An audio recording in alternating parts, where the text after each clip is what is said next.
तो आज के लेक्चर में हम लोग बात करने वाले हैं चैप्टर नंबर 4, जो कि आपका है कार्बन एंड इट्स कंपाउंड।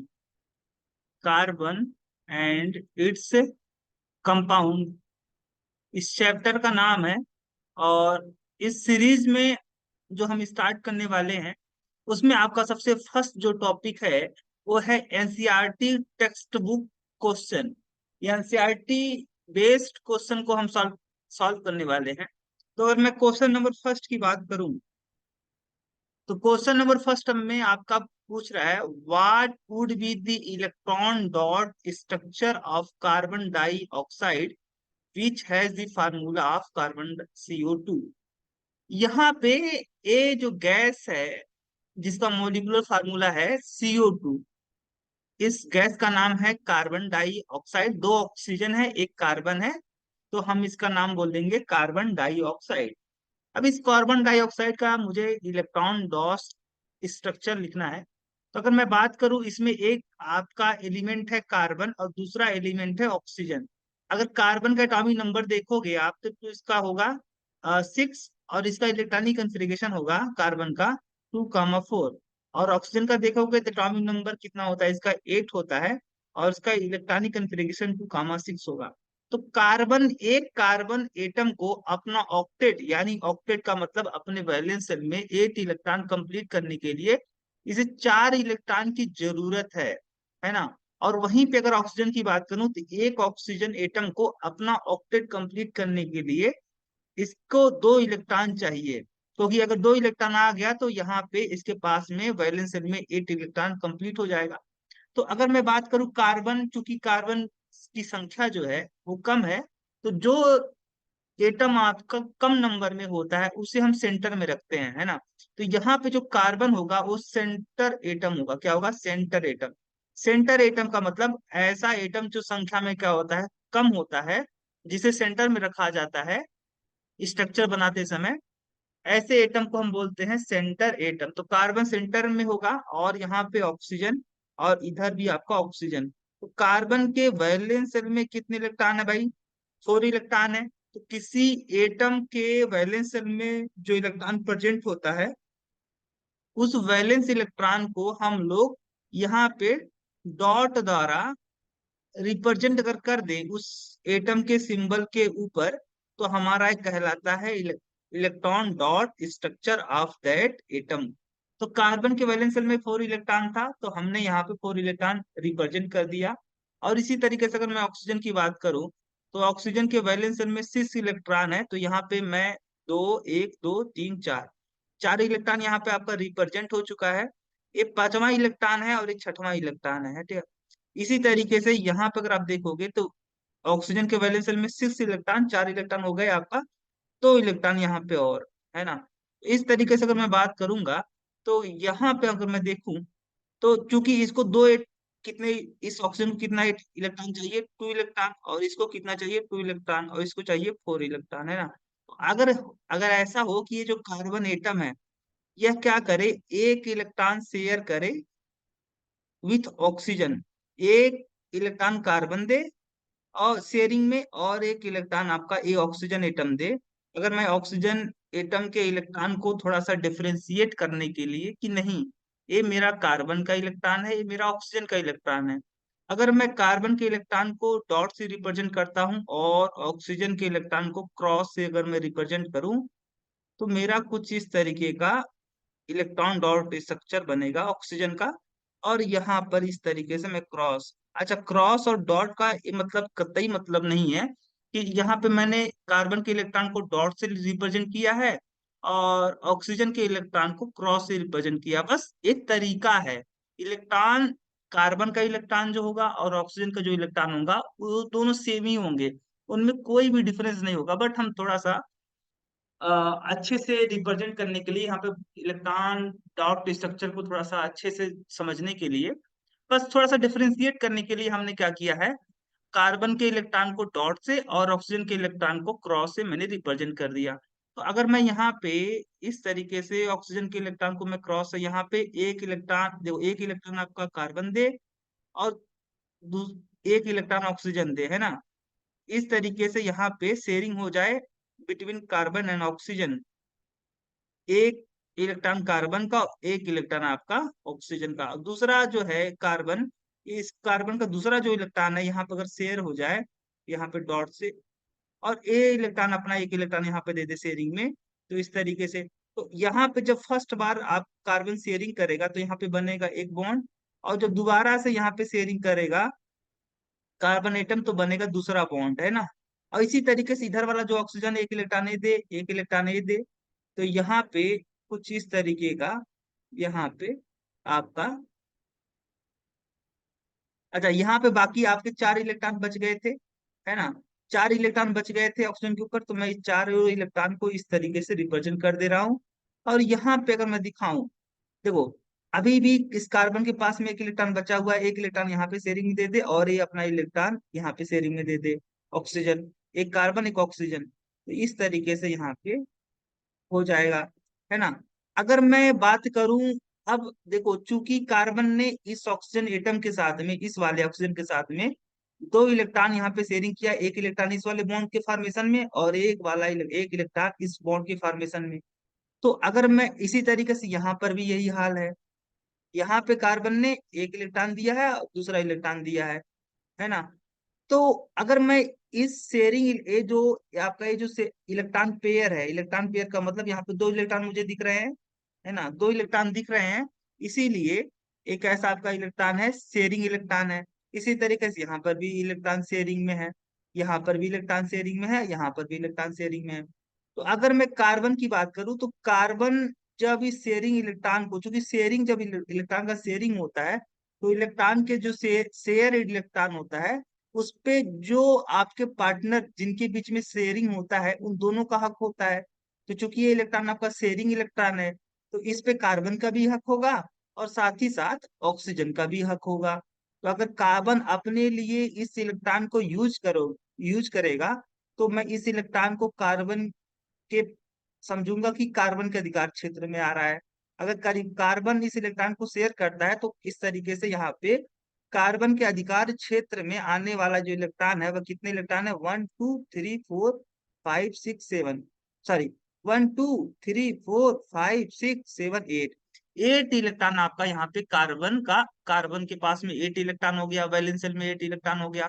इसी तरीके से अगर इस शेयरिंग इलेक्ट्रॉन को ऑक्सीजन अपने लिए यूज करे, तो यहाँ पे ऑप्शन के पास में कितने इलेक्ट्रॉन होंगे, 1 2 3 4 5 6 7 8, ऑक्सीजन का भी आपका ऑक्टेट कंप्लीट हो गया। इसी तरीके से अगर ए इलेक्ट्रॉन आपका, ए ऑक्सीजन एटम इस शेयरिंग इलेक्ट्रॉन को अगर यूज करे अपने लिए, तो इसके अधिकार क्षेत्र में कितने इलेक्ट्रॉन आएंगे आपके, 1 2 3 4 5 6 7 8। इस तरीके से इसका भी आपका ऑक्टेट कंप्लीट हो गया। तो अगर मैं यहाँ पे कार्बन डाइऑक्साइड की बात कर रहा हूं, तो कार्बन यहाँ पे डबल बॉन्ड ऑक्सीजन, यहाँ पे डबल बॉन्ड ऑक्सीजन, यहाँ पे जो लाइन दिख रही है ना, ये लाइन क्या है, ये लाइन रिप्रेजेंट करता है कोवैलेंट बॉन्ड का। किसको रिप्रेजेंट कर रहा है, कोवैलेंट बॉन्ड को। और कोवैलेंट बॉन्ड क्या होता है, ऐसा bond, those bond which are found by the sharing of electron, ऐसा बॉन्ड जो कि इलेक्ट्रॉन के शेयरिंग के कारण से बनता है, ऐसे बॉन्ड को हम बोलते हैं कोवैलेंट बॉन्ड। तो यहाँ पे कितने इलेक्ट्रॉन का शेयरिंग हुआ है भाई कार्बन का, तो यहाँ पे इलेक्ट्रॉन का शेयरिंग हुआ है चार, सॉरी यहाँ पे ए क्या है आपका, कोवेलेंट बॉन्ड है, जो लाइन में रिप्रेजेंट हो रहा है, ये लाइन किसको रिप्रेजेंट कर रहा है, कोवेलेंट बॉन्ड को। कोवेलेंट बॉन्ड कैसे बनता है, जो कोवेलेंट बॉन्ड होता है bye the sharing of electron बनता है। और आप जानते हो कि एक कोवेलेंट बॉन्ड के फॉर्मेशन में एटलीस्ट आपके कितने इलेक्ट्रॉन चाहिए, कम से कम आपके दो इलेक्ट्रॉन चाहिए, है ना।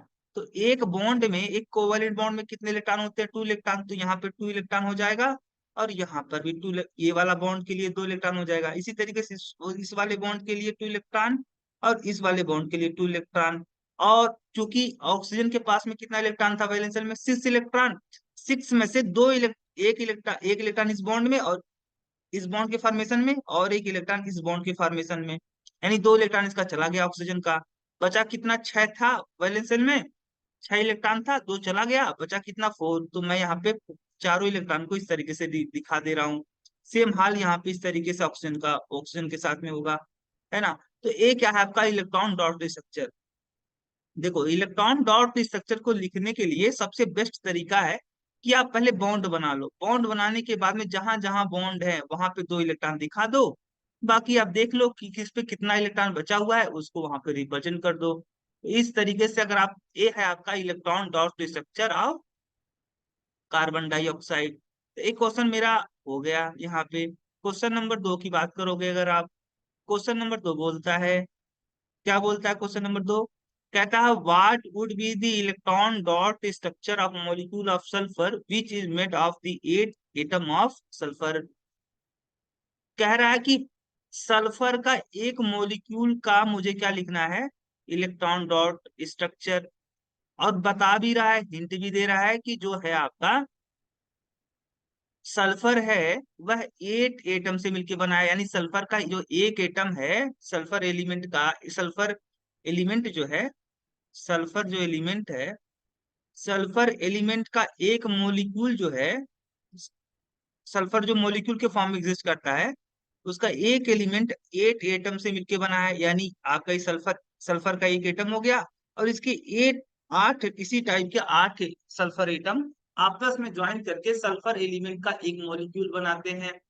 तो अगर मैं लिखूं यहाँ पे S8 का स्ट्रक्चर, तो इसका जो स्ट्रक्चर होता है वो पकड़ होता है। पकड़, पकड़ मतलब आपका जैसे क्राउन, क्राउन टाइप का होता है, ताज की तरह, है ना। अब वो कैसे लिखा जाएगा, यहाँ पे आप डब्लू बनाइए। इसको आप यहाँ पे थोड़ा सा, इसके स्ट्रक्चर को लिखने के लिए आप बेस्ट तरीका है कि यहाँ पे आप क्या बनाइए, एक डब्लू बनाइए इस तरीके से, है ना। उसके बाद यहाँ से आप खींचिए आप यहाँ पे, है ना। फिर आप यहाँ पे ले आइए इसकी सिरहानी पे, फिर ऐसे करिए, फिर इसको यहाँ से जोड़ दीजिए। ये है आपका, देखो यहाँ पे ताज की तरह कुछ ऐसे ताज जैसा शेप बन रहा है। और जहां जहां पे आपका एक कॉर्नर है, कॉर्नर पे बैठा दीजिए सल्फर को, है ना। कॉर्नर पे किसको बैठा दीजिए, सल्फर को।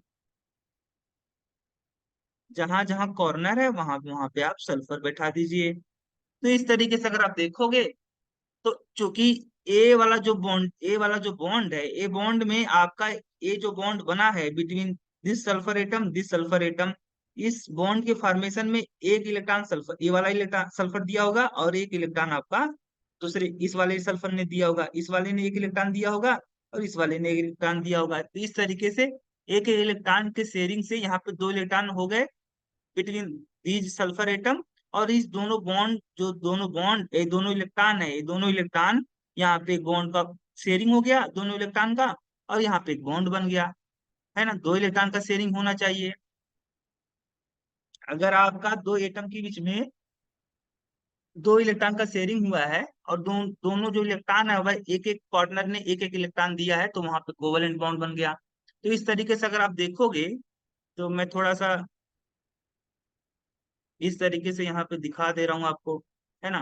तो यहाँ पे एक इलेक्ट्रॉन इस सल्फर ने दिया होगा, एक इलेक्ट्रॉन इस सल्फर ने दिया होगा।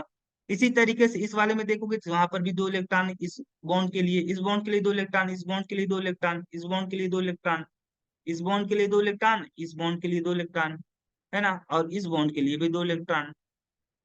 अच्छा, यहाँ पे सल्फर एटम जो है, ये जो सल्फर एटम है ना, इस सल्फर एटम के ऊपर कितना इलेक्ट्रॉन होगा ये भी देखना जरूरी है। तो देखोगे यहाँ पे, अगर इस सल्फर को देखोगे तो इस सल्फर ने कितने बॉन्ड बना रखे हैं, एक ए और एक ए। यानी इस सल्फर ने, हर एक सल्फर एटम जो है वह कितने बॉन्ड बना रखा है, 2 बॉन्ड बना रखा है। और 2 बॉन्ड बनाने में इसे, देखो जब ये फर्स्ट बॉन्ड बनाया होगा तो वहां पे एक इलेक्ट्रॉन दिया होगा, और दूसरा बॉन्ड बनाया था, ए वाला जो बॉन्ड बनाया था तो एक इलेक्ट्रॉन दिया था, और इस ए वाला जब बॉन्ड बनाया तो यहाँ पर भी एक इलेक्ट्रॉन दिया, तो एक इलेक्ट्रॉन आपका इधर दिया। यानी 2 बॉन्ड के फॉर्मेशन में इसने टोटल कितना इलेक्ट्रॉन शेयरिंग किया है, 2 इलेक्ट्रॉन। तो अगर 2 इलेक्ट्रॉन शेयरिंग किया है तो सल्फर का देखोगे एटॉमिक नंबर तो 16 होता है। तो 2, 8, 6, इसके वैलेंस शेल में 6 इलेक्ट्रॉन। इसे अपने वैलेंस शेल में 8 इलेक्ट्रॉन कंप्लीट करने के लिए कितने इलेक्ट्रॉन चाहिए, 2 इलेक्ट्रॉन चाहिए। अब 2 इलेक्ट्रॉन इसे चाहिए अगर, तो अच्छा, इसके वैलेंस शेल में कितने इलेक्ट्रॉन है, 6 इलेक्ट्रॉन, और 6 में से 2 इलेक्ट्रॉन चले गए शेयरिंग में, बचे कितने, 4। अब जो 4 इलेक्ट्रॉन है उसको यहाँ पे बचे होंगे, नॉन बॉन्डिंग होंगे। नॉन बॉन्डिंग का मतलब ऐसा इलेक्ट्रॉन जो वैलेंस शेल का ऐसा इलेक्ट्रॉन जो कि बॉन्ड बनाने में यूज नहीं किया जाता है, उसे आप बोलते हो नॉन बॉन्डिंग इलेक्ट्रॉन। तो यहाँ पे सल्फर के ऊपर 4 नॉन बॉन्डिंग इलेक्ट्रॉन होंगे। इस तरीके से हर सल्फर एटम के ऊपर 4 नॉन बॉन्डिंग इलेक्ट्रॉन आप दिखा दीजिए इस तरीके से, है ना।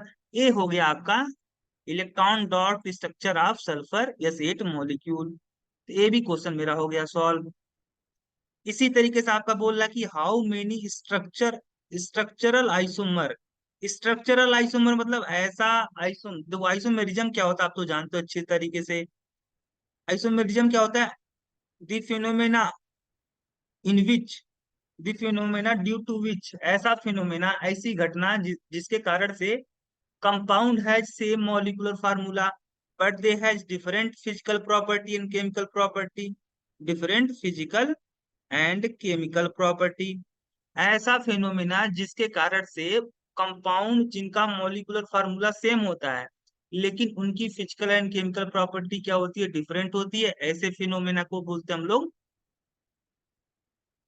आइसोमेरिज्म। ऐसे फिनोमेना को हम लोग क्या बोलते हैं, आइसोमेरिज्म। तो अच्छा, ऐसा फिनोमेना जिसके कारण से कंपाउंड जिनका मॉलिक्यूलर फार्मूला सेम होता है लेकिन उनकी फिजिकल प्रॉपर्टी और केमिकल प्रॉपर्टी क्या होती है, डिफरेंट होती है, ऐसे फिनोमेना को हम लोग बोलते हैं आइसोमेरिज्म। और ये और जो कंपाउंड इस फिनोमेना को शो करते हैं उससे आप क्या बोलते हो, आइसोमर। तो स्ट्रक्चरल देखो, अगर मैं बात करूं यहाँ पे, मैं थोड़ा सा इसको क्लियर कर देता हूं। अगर मैं बात करूं आइसोमेरिज्म, तो देखो आइसोमेरिज्म जो होते हैं वह 2 टाइप के होते हैं, स्ट्रक्चरल और stereo stereo isomerism. Structural isomerism में आइसोमेरिज्म में क्या होगा, आपका जो बॉन्डिंग पैटर्न होगा, बॉन्डिंग पैटर्न ये डिफरेंट होगा। और स्टीरियो में क्या होगा, स्टीरियो आइसोमेरिज्म में आपका बॉन्ड कनेक्टिविटी, इसमें बॉन्ड कनेक्टिविटी जो होगी वो डिफरेंट हो जाएगा, कनेक्टिविटी डिफरेंट होगा। लेकिन आप बात करोगे अगर स्टीरियो आइसोमेरिज्म में, तो स्टीरियो आइसोमेरिज्म में बॉन्डिंग जो कनेक्टिविटी है, कनेक्टिविटी, है ना, बॉन्डिंग जो कनेक्टिविटी होगी वो क्या होगी, डिफरेंट होगी। बॉन्डिंग कनेक्टिविटी क्या होगी, डिफरेंट होगी, है ना। सॉरी, बॉन्डिंग कनेक्टिविटी तो सेम होगी। स्टीरियो आइसोमेरिज्म में बॉन्डिंग कनेक्टिविटी आपकी सेम होगी। अंतर क्या होगा आपका, किसी पर्टिकुलर एटम के अराउंड जो एटम होंगे या ग्रुप, एटम होंगे या ग्रुप जो होंगे ना, उनका ओरिएंटेशन जो होगा 3 डायमेंशन में वो चेंज हो जाएगा।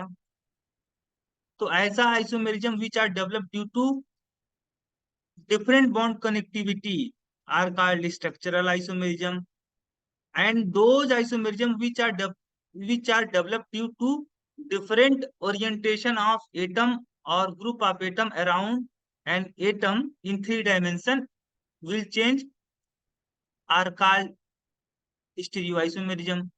तो यहाँ पे स्ट्रक्चरल आइसोमेरिज्म के बारे में पूछा जा रहा है, पेंटेन का। तो पेंटेन का फार्मूला हम जानते हैं C5H12 होता है। कैसे? क्योंकि जो पेंटेन है वह क्या है, यहाँ पे लास्ट में एन आया है, एन का मतलब आपका एल्केन हुआ।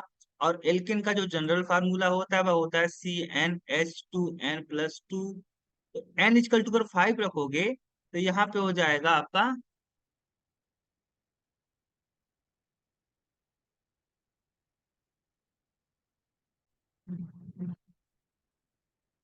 तो पेंटेन का जो जनरल फार्मूला बनेगा यहाँ पे n=5 रखोगे तो आपका बनेगा C5, यहाँ पे आपका 2 × 5 + 2 यानी आपका ओवरऑल बनेगा C5H12। जब 5 इलेक्ट्रॉन आपका एल्केन में, जब 5 कार्बन एटम होते हैं तो आप उसे बोलते हो पेंटेन। तो पेंटेन का मुझे बनाना है, पेंटेन का फार्मूला आपका C5H12। तो आप बनाइए, एक आप नॉर्मल बनाइए। नॉर्मल में आप क्या करेंगे, जितने भी आपके कार्बन एटम हैं वो एक लीनियर फॉर्म में आप इन्हें जोड़ते चले जाइए। CH3 CH2 CH2 CH2 और CH3। यहाँ पे जितने भी आपके कार्बन एटम है वो सब एक लीनियर फॉर्म में है। किस फॉर्म में? लीनियर, मतलब एक सरल रेखा में है। ये आपका एक हो गया, एक ही स्ट्रक्चर ये हो गया पेंटेन का। दूसरा स्ट्रक्चर हम इसी एक और ड्रा बना कर सकता हूँ मैं, एक इसका स्ट्रक्चर और ड्रा कर सकता हूँ जिसका मॉलिक्यूलर फार्मूला तो सेम होगा। कैसे? अगर मैं कहूँ कि अगर मैं इसको इस तरीके से रिप्रेजेंट कर दूं, है ना, इस तरीके से अगर मैं रिप्रेजेंट कर दूं तो इसका मॉलिक्यूलर फार्मूला आप देखिएगा, इसका मॉलिक्यूलर फार्मूला, दोनों का मॉलिक्यूलर फार्मूला सेम होने वाला है। तो एक आपका स्ट्रक्चर जो है इस तरीके का हो गया पेंटेन का, जिसका फार्मूला, इस कंपाउंड का फार्मूला देखोगे तो यही होगा। इसका भी अगर फार्मूला आप देखोगे, इस कंपाउंड का भी, तो इसका भी फार्मूला यही होगा, है ना। तो दोनों कंपाउंड का मॉलिक्यूलर फार्मूला सेम है, लेकिन दोनों का नाम, दोनों की फिजिकल प्रॉपर्टी अलग अलग है। इसका मेल्टिंग पॉइंट ज्यादा होगा, इसका मेल्टिंग पॉइंट कम होगा। इसका और एक मैं स्ट्रक्चर बना सकता हूँ इस तरीके से, कि अगर मैं इस तरीके से बना दूं, है ना, अगर मैं इस तरीके से बना दूं कुछ इस तरीके का, तो इसका भी फार्मूला यही होगा। ये आपका कंपाउंड फर्स्ट, एक कंपाउंड सेकंड और एक कंपाउंड आपका थर्ड। फर्स्ट, सेकंड, थर्ड, तीनों का मॉलिक्यूलर फार्मूला सेम है, लेकिन तीनों की फिजिकल प्रॉपर्टी डिफरेंट होगी क्योंकि इनका स्ट्रक्चर अलग अलग है। एक कंपाउंड अलग अलग है। एक पेंटेन, ये आपका नॉर्मल पेंटेन है, इसका नाम दूसरा होगा, इसका नाम दूसरा होगा। है तो सारा का सारे कंपाउंड का मॉलिक्यूलर फार्मूला सेम है, लेकिन इनकी फिजिकल प्रॉपर्टी डिफरेंट होगी इस वजह से, क्योंकि इनका स्ट्रक्चर अलग अलग है। तो यहाँ पे क्या है, ये आपके तीन क्या बनेंगे, इसका मतलब वो देखो, ये सारे तीनों जो कंपाउंड है, इस तीनों कंपाउंड का मॉलिक्यूलर फार्मूला सेम है बट स्ट्रक्चर डिफरेंट है। तो इसी कारण से ये तीनों के तीनों कंपाउंड एक दूसरे के क्या कहलाएंगे? आइसोमर कहलाएंगे, है ना। ऐसे कंपाउंड जिनका मॉलिक्यूलर फार्मूला सेम होता है लेकिन फिजिकल प्रॉपर्टी और केमिकल प्रॉपर्टी डिफरेंट होता है, ऐसे कंपाउंड को हम आइसोमर बोलते हैं। क्योंकि यहाँ पे स्ट्रक्चर में यहाँ पे आपका अंतर है ना, तीनों का स्ट्रक्चर में अंतर है, इसीलिए हम इसे क्या बोलेंगे? स्ट्रक्चरल आइसोमर बोलेंगे। वो भी स्ट्रक्चरल आइसोमर भी कई टाइप का होता है, स्ट्रक्चरल आइसोमर भी कई टाइप का होता है, जैसे आपका पोजिशनल आइसोमर, चेन आइसोमर, है ना, और ऐसे मेटामेरिज्म भी होता है आपका। ये सारे आपके स्ट्रक्चरल आइसोमर के अंडर में आते हैं। तो यहाँ पे सारे के सारे जो तीनों के तीनों हैं, ये तीनों के तीनों में कार्बन चेन का जो लेंथ है वो चेंज है, इसीलिए तीनों के तीनों आएंगे कहलाएंगे तो स्ट्रक्चरल आइसोमर। लेकिन स्ट्रक्चरल आइसोमर में भी आपका कौन सा आइसोमर होगा? चेन आइसोमर होगा। तो ये तीन आपके क्या बनेंगे? पेंटेन के तीन आइसोमर बनेंगे, ये वाला और ये वाला।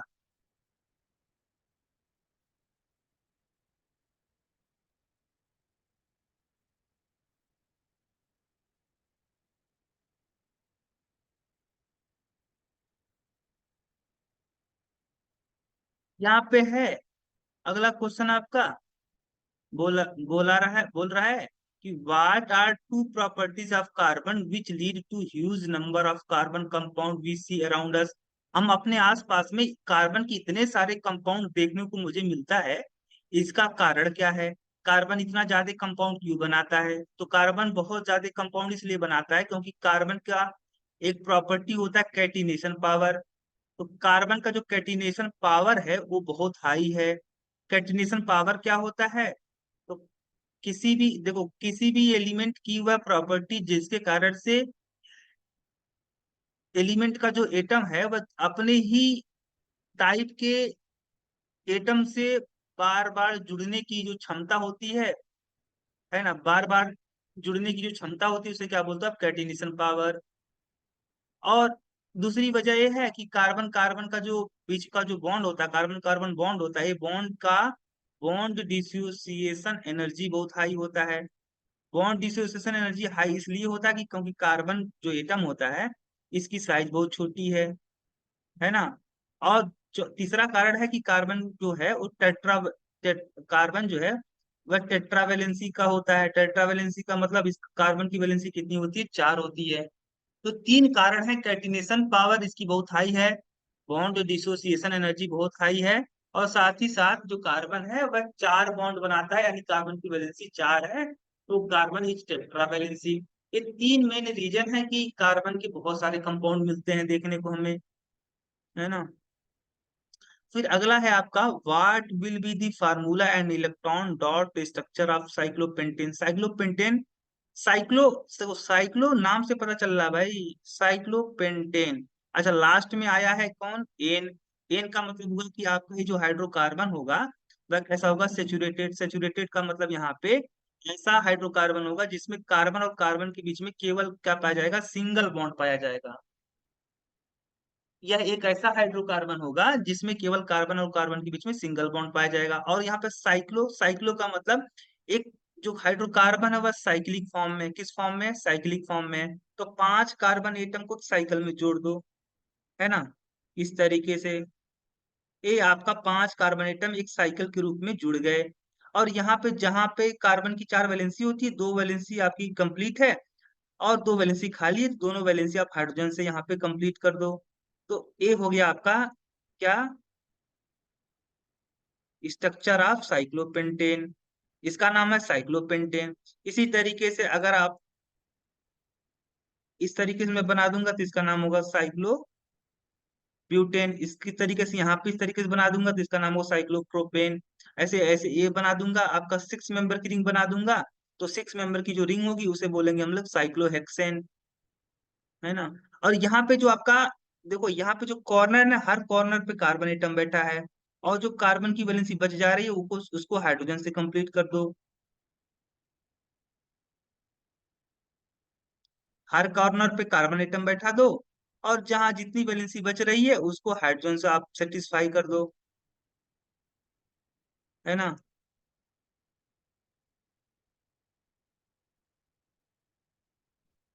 तो इस तरीके से आप बना सकते हो। फिर अगला है आपका, मुझे स्ट्रक्चर ड्रा करना है भाई किसका, इथेनोइक एसिड का। इथेनोइक एसिड जो है, इथेनोइक एसिड इसका कॉमन नेम है एस्टिक एसिड। और एस्टिक एसिड का जो फार्मूला होता है वह होता है CH3COOH। इसको थोड़ा सा ओपन करके लिखोगे तो कुछ इस तरीके से होगा, ओपन स्ट्रक्चर इसका लिखोगे तो कुछ इस तरीके का होगा। ये है आपका स्ट्रक्चर किसका, इथेनोइक एसिड का। ब्रोमोपेंटेन, ब्रोमोपेंटेन का मतलब होगा कि 5 कार, ब्रोमो, ब्रोमो मतलब ब्रोमीन जुड़ा हुआ है, पेंटेन मतलब आपका पेंटेन में से एक हाइड्रोजन को निकाल दो और उसके जगह पे आप ब्रोमीन ला दोगे तो क्या बन जाएगा, ब्रोमोपेंटेन। तो ये है आपका स्ट्रक्चर किसका, पेंटेन का। और इस पेंटेन में से आपका, है ना, यहाँ से एक हाइड्रोजन, यहाँ पे कितने हाइड्रोजन एटम थे, 4, 3 सॉरी 3 हाइड्रोजन थे। एक हाइड्रोजन हटा दो, एक हाइड्रोजन को हटाकर क्या लाओ, ब्रोमीन लाओ। इसका क्या नाम बन गया भाई, ब्रोमोपेंटेन। इसी तरीके से ब्यूटेन, लास्ट में क्या है, ओन। ओन आने का मतलब हुआ कि यहाँ पे आपका कीटोन ग्रुप है, और कीटोन ग्रुप का फंक्शनल ग्रुप क्या होता है आपका, कीटोन का फंक्शनल ग्रुप होता है C, double bond oxygen, double bond oxygen, और जो कार्बन की दोनों वैलेंसी है वो किसी अदर एल्किल ग्रुप से अटैच होगी। तो ब्यूटेन में आपका कितने कार्बन एटम भाई, ब्यूटेन के, ब्यूटेन में ब्यूट मतलब आपका 4 कार्बन, है ना। ब्यूट कब लगता है, ब्यूट लगता है जब आपका 4 कार्बन एटम होता है, 4 कार्बन होता है। तो ब्यूटेन का स्ट्रक्चर कुछ इस तरीके का आपका बनेगा यहाँ पे, इस तरीके से। ये आपका क्या है, ब्यूटेनोन है, ये क्या है आपका, ब्यूटेनोन है। इसी तरीके से हेक्सेनल, लास्ट में क्या आया, अल आया है। अल का मतलब हो गया आपका एल्डिहाइड ग्रुप है, क्योंकि एल्डिहाइड ग्रुप के लिए हम लोग प्रीफिक्स लगाते हैं अल, एल, अल, एल्डिहाइड। और एल्डिहाइड है, और हेक्स, हेक्स कब आता है, जब आपका कार्बन एटम की संख्या 6 होती है। तो 6 एटम अगर है आपके, तो भाई मुझे ड्रा करना पड़ेगा।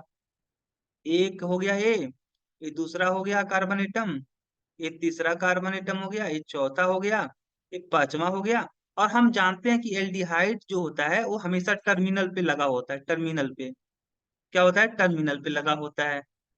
तो ये इसका नाम है आपका हेक्सेनल है, इसका IUPAC नाम हेक्सेनल है।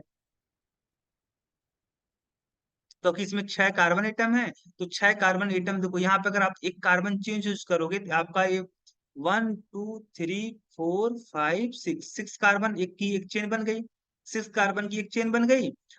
तो 6 कार्बन के लिए वो आपका जो, देखो किसी भी कंपाउंड का जब नॉमेनक्लेचर करते हो तो उसके लिए 3 चीज आपको याद रखनी पड़ती हैं। कौन कौन सी?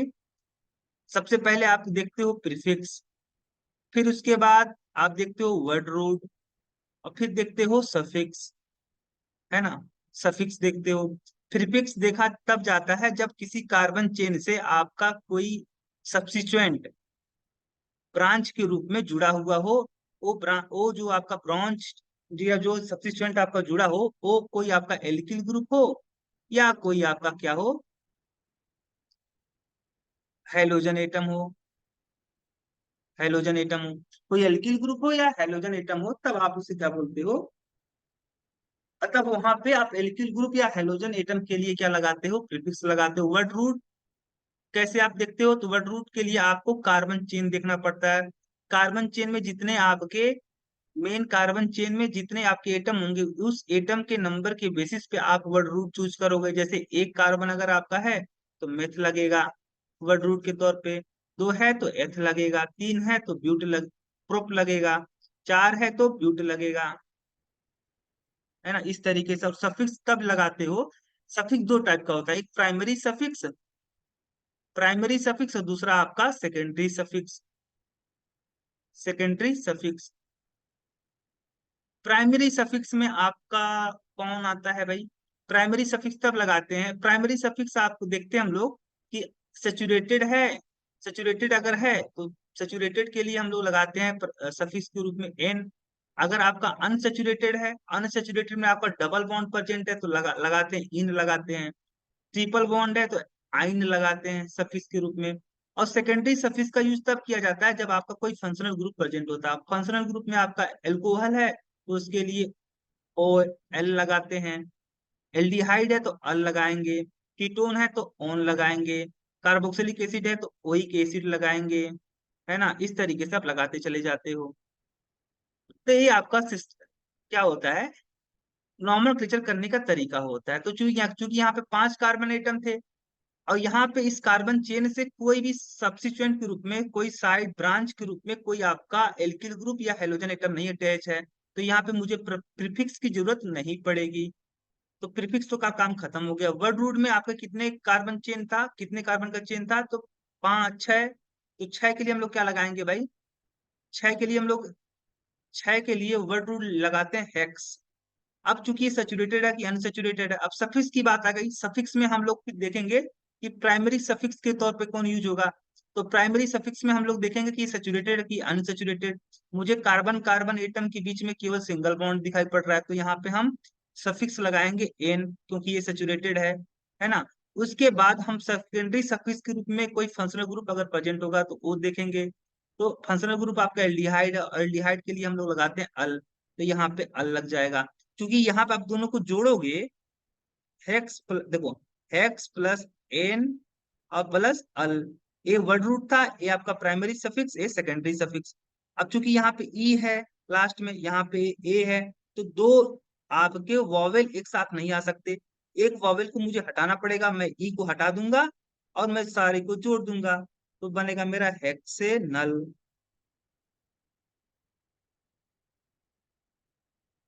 इस तरीके से यहाँ पे है आपका how would you name the following compound. इसका नामकरण कैसे करोगे, तो अब मुझे सबसे पहले कार्बन चेन चूज करना होगा। तो मुझे 2 कार्बन दिखाई पड़ रहे हैं तो मैं 2 कार्बन है तो मैं ए वाला चेन चूज कर लेता हूँ। तो अच्छा, नंबरी कहाँ से स्टार्ट करेंगे? नंबरी वहां से स्टार्ट करेंगे जहां से आपका जो सब्स्टिट्यूएंट है, क्या सब्स्टिट्यूएंट, सब्स्टिट्यूएंट का मतलब कोई आपका एल्किल ग्रुप या कोई आपका हेलोजन एटम अगर जुड़ा हुआ है कार्बन चेन से तो हम उसे बोलते हैं सब्स्टिट्यूएंट ब्रांच के रूप में। तो चूंकि सब्स्टिट्यूएंट आपका इस पोजीशन इस वाले कार्बन से जुड़ा है तो हम नंबरिंग ऐसा करेंगे ताकि सब्स्टिट्यूएंट जो है वो कम नंबर पाए। तो अगर मैं इधर से नंबरिंग स्टार्ट करता हूँ तो ये 1 A 2, है ना, ये 1 A 2, तो 2 आपका ए हो गया। नंबरिंग मेरा हो गया। कार्बन चेन, सबसे पहले मैं देखता हूँ कार्बन चेन कि कौन सा कार्बन चेन चूज किया जाए। सबसे पहले जो हमारा प्रियोरिटी होता है वह होता है कार्बन चेन चूज करने का। जब कार्बन चेन चूज कर ले तो फिर नंबरिंग की बात आती है। नंबरिंग के रूल होते हैं।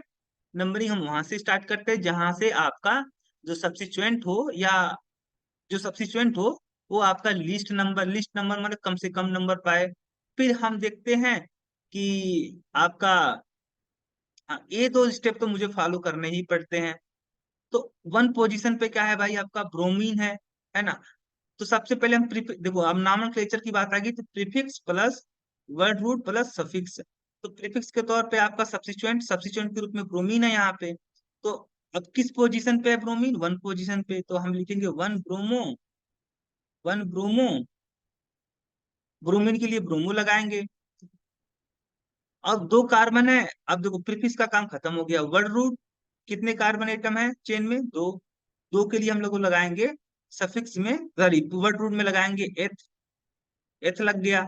अब सफिक्स में दो टाइप के सफिक्स, एक प्राइमरी सफिक्स एक सेकेंडरी सफिक्स। प्राइमरी सफिक्स में देखेंगे कि कोई आपका जो दिया गया ऑर्गेनिक कंपाउंड है वह सेचुरेटेड है कि अनसेचुरेटेड। तो मुझे दिखाई पड़ रहा कि सेचुरेटेड है, तो सेचुरेटेड है तो हम लगाएंगे एन लगा देंगे, है ना।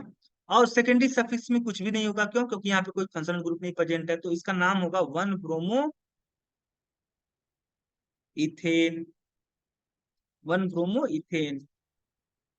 इसी तरीके से इसका नाम देखोगे तो यहाँ पे एक ही कार्बन है। एक कार्बन के सफिक्स में, यहाँ पे प्रीफिक्स में कुछ भी नहीं होगा क्योंकि यहाँ पे एक ही कार्बन है आपका, सब्स्टिट्यूएंट कोई जुड़ा नहीं हुआ है, एक ही कार्बन है। प्रीफिक्स का काम खत्म हो गया। वर्ड रूट के लिए हम देखें कितने कार्बन एटम्स, एक कार्बन के लिए हम वर्ड रूट क्या लगाते हैं, मेथ लगाते हैं। तो चलो भाई मेथ हो गया। अब सेकेंडरी सफिक्स में हम क्या लगाएंगे, सेकेंडरी सफिक्स में हम लोग देखेंगे कि ये सेचुरेटेड है कि अनसेचुरेटेड है। तो मुझे दिखाई पड़ रहा है कि ये यहाँ पे सेचुरेटेड है क्योंकि एक ही कार्बन है, तो हम उसे सेचुरेटेड मान के चलेंगे, है ना। मुझे कार्बन कार्बन एटम के बीच में बॉन्ड नहीं दिखाई पड़ रहा है, क्योंकि एक ही कार्बन है। तो हम ऐसा मान के चलेंगे कि ये सेचुरेटेड है। तो मेथेन और प्लस सेकेंड, एक प्राइमरी सफिक्स क्या हो गया एन, और सेकेंडरी सफिक्स में हम क्या लगाएंगे, आपका कौन सा फंक्शनल ग्रुप है, एल्डिहाइड। ये आपका ग्रुप दिखाई पड़ रहा है आपको, ये वाला ग्रुप, एक ग्रुप हम बोलते हैं हम लोग इसे एल्डिहाइड। तो एल्डिहाइड के लिए अल लगाते हैं तो इसका नाम क्या हो जाएगा, मीथेनल। ए ई हट जाएगा और यहाँ पे आपका मेथ और प्लस एन और प्लस अल, तो मेथेनल हो गया आपका इसका नाम। इसी तरीके से इसका नाम देखोगे तो अब कार्बन चेन चूज करना है सबसे पहले। कार्बन चेन जो ऐसा चूज करेंगे ताकि वो मैक्सिमम लेंथ का हो, यानी उसमें maximum number of carbon atom आए। तो ए वाला मुझे चेन दिखाई पड़ रहा है। अब नंबरिंग कहाँ से स्टार्ट करेंगे, नंबरिंग वहां से स्टार्ट करेंगे ताकि जो आपका सब्सिट्यूएंट जो है वो लिस्ट नंबर पाए, या अगर आपका डबल बॉन्ड या ट्रिपल बॉन्ड प्रेजेंट है तो वो आपका लिस्ट नंबर पाए। तो अगर मैं इधर से करता हूं तो 1 2 3 4 5 6, तो आपका 5 पोजीशन पे क्या है, ट्रिपल बॉन्ड आ रहा है। और अगर मैं इधर से नंबरिंग स्टार्ट करूं तो 1 2 3 4 5 6। तो इस वाले केस में अगर मैं लेफ्ट टू राइट अगर नंबरिंग करता हूं तो मुझे वन पोजीशन पे क्या मिल रहा है, ट्रिपल बॉन्ड मिल रहा है। और अगर मैं राइट टू लेफ्ट यूज करता हूं तो आपका 5वें नंबर पे ट्रिपल बॉन्ड आ रहा है। तो हम नंबरिंग इस तरीके से करेंगे ताकि जो आपका ट्रिपल बॉन्ड हो कम से कम क्या पाए, triple bond as a functional group consider किया जाता है। तो फंक्शनल ग्रुप को तो आप लिस्ट नंबर देना पड़ेगा आपको। तो मैं कौन सा चूज करूंगा, ए वाला, लेफ्ट टू राइट वाला, है ना। तो इसका नाम क्या होगा, तो इसका नाम होगा, देखो प्राइमरी, देखो प्रीफिक्स में कुछ यूज होगा क्या, नहीं, क्यों, क्योंकि यहाँ पे इस कार्बन चेन से कोई भी आपका सब्स्टिट्यूएंट ब्रांच के रूप में नहीं जुड़ा हुआ है इस कार्बन चेन से, तो प्रीफिक्स तो नहीं यूज होगा। वर्ड रूट में कितने आपके कार्बन, 6 कार्बन, तो 6 के लिए हम लोग लगाएंगे हेक्स। और देखेंगे कि आपका सेचुरेटेड है कि अनसेचुरेटेड है। तो चूंकि ए तो आप देखो प्रीफिक्स हो गया, वर्ड वर्ड रूट जो है इसका भी काम खत्म हो गया, हेक्स लग गया। प्रीफिक्स तो था ही नहीं। अब आएगा आपका सफिक्स का नंबर। तो सफिक्स में हम क्या लगाएंगे भाई? सफिक्स में हम देखेंगे सफिक्स दो टाइप का, प्राइमरी और सेकेंडरी। प्राइमरी में हम देखेंगे कि सैचुरेटेड है कि अनसेचुरेटेड, और सेकेंडरी में देखेंगे क्या कि कोई फंक्शनल ग्रुप प्रेजेंट है कि नहीं प्रेजेंट है। तो प्राइमरी में देखेंगे तो मुझे दिखाई पड़ रहा है कि दिस इज अनसेचुरेटेड, और अनसेचुरेटेड में कितना बॉन्ड है? Triple bond. और ट्रिपल बॉन्ड का मतलब आपका, ट्रिपल बॉन्ड के लिए लोग हम जो लगाते हैं सफिक्स वो लगाते हैं आइन, वाई यानी आइन। और यहाँ पे कोई आपका फंक्शनल ग्रुप तो प्रेजेंट है नहीं, तो आपका इसका क्या नाम हो जाएगा? हेक्साइन। इन दोनों को जोड़ दोगे तो इसका नाम हो जाएगा हेक्साइन।